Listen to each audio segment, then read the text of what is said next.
दोस्तों, आज हम बताने जा रहे हैं दिव्यांशु चौधरी की सफलता की कहानी। कैसे उन्होंने अपने आईएएस बनने का सपना पूरा किया और अपने परिवार का नाम रोशन किया। अधिकारी बनना कई लोगों का सपना होता है।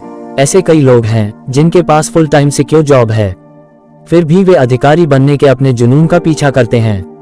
यूपीएससी परीक्षा को देश की सबसे प्रतिष्ठित परीक्षाओं में से एक माना जाता है, जहां कुछ कैंडिडेट्स पहले ही अटेम्प्ट में सफल हो जाते हैं, वहीं अन्य कुछ कई अटेम्प्ट के बाद सफलता पाते हैं। आज आपको दिव्यांशु चौधरी की स्टोरी बता रहे हैं, जिन्होंने यूपीएससी सिविल सेवा 2020 में ऑल इंडिया रैंक 30 हासिल की।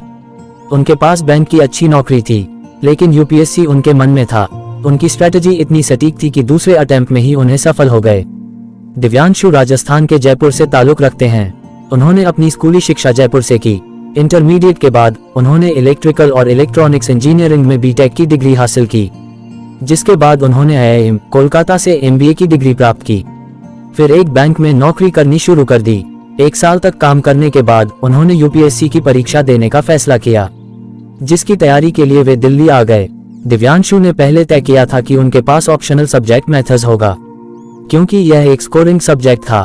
उन्होंने कोचिंग मटेरियल से पढ़ाई करने के बजाय इंटरनेट पर उपलब्ध बुनियादी संसाधनों का इस्तेमाल किया।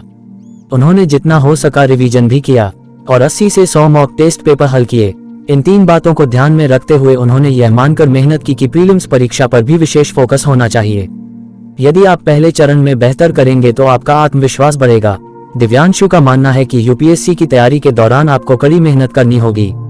उनका कहना है कि ऑप्शनल सब्जेक्ट का चुनाव सोच समझकर करना चाहिए। तैयारी के लिए आप इंटरनेट पर उपलब्ध कंटेंट का उपयोग कर सकते हैं।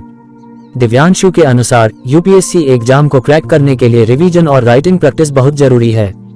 दोस्तों, आपको ये कहानी कैसी लगी कमेंट बॉक्स में जरूर बताएं, तथा ऐसे ही और अपडेट पाने के लिए चैनल को सब्सक्राइब करें और प्रमोट करें।